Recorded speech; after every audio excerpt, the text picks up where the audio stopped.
Neat పరీక్షల్లో జరుగుతున్న లీకేజీలకు వ్యతిరేకంగా ఎన్ఎస్యుఐ ఆధ్వర్యంలో వినూత్న రీతిలో నిరసన ర్యాలీ నిర్వహించారు. నీట్ పేపర్ లీకేజీ వలన చనిపోయిన 22 మంది విద్యార్థులకు ఎన్ఎస్యుఐ నేతలు నివాళులర్పించారు. ఈ సందర్భంగా PCC working president Mastan Vali, NSUI నేత కరీం మాట్లాడుతూ దేశవ్యాప్తంగా 22 మంది విద్యార్థులు నీట్ పేపర్ లీకేజీ వలన చనిపోయారని తెలిపారు. విద్యార్థుల సమస్యలపై గొంతెత్తి ప్రశ్నించిన ఏకైక నాయకుడు రాహుల్ గాంధీ అన్నారు. ఎంతో కష్టపడి చదివిన విద్యార్థుల జీవితాలు పేపర్ లీకేజీల వలన బలైపోతున్నాయని ఆవేదన వ్యక్తం చేశారు.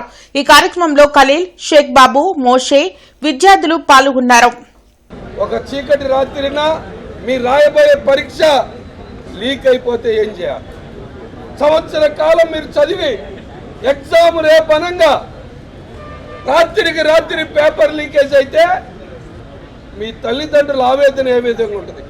చదివినటువంటి విద్యార్థుల యొక్క మనోవేదన ఏ విధంగా ఉంటుంది? ఇవాళ దాని మీద రాహుల్ గాంధీ గారు దేశవ్యాప్తంగా విద్యార్థుల కోసం పోరాడుతూ ఉన్నాడు. ఆ పోరాటానికి మద్దతుగా ఇవాళ మీ సహాయం కోరాం ఎన్ఎస్యుఐ వాళ్ళు.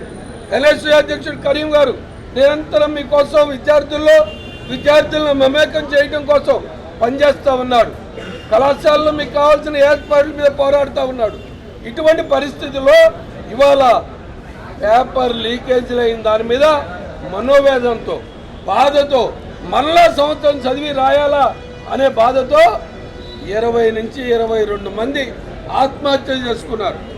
మన తోటి విద్యార్థి, మీలో ఉండే ఒక విద్యార్థి, ఒక పక్కన వ్యక్తి ఏదైనా యాక్సిడెంట్ జరిగితేనే ఎంత బాధపడతాం మనం?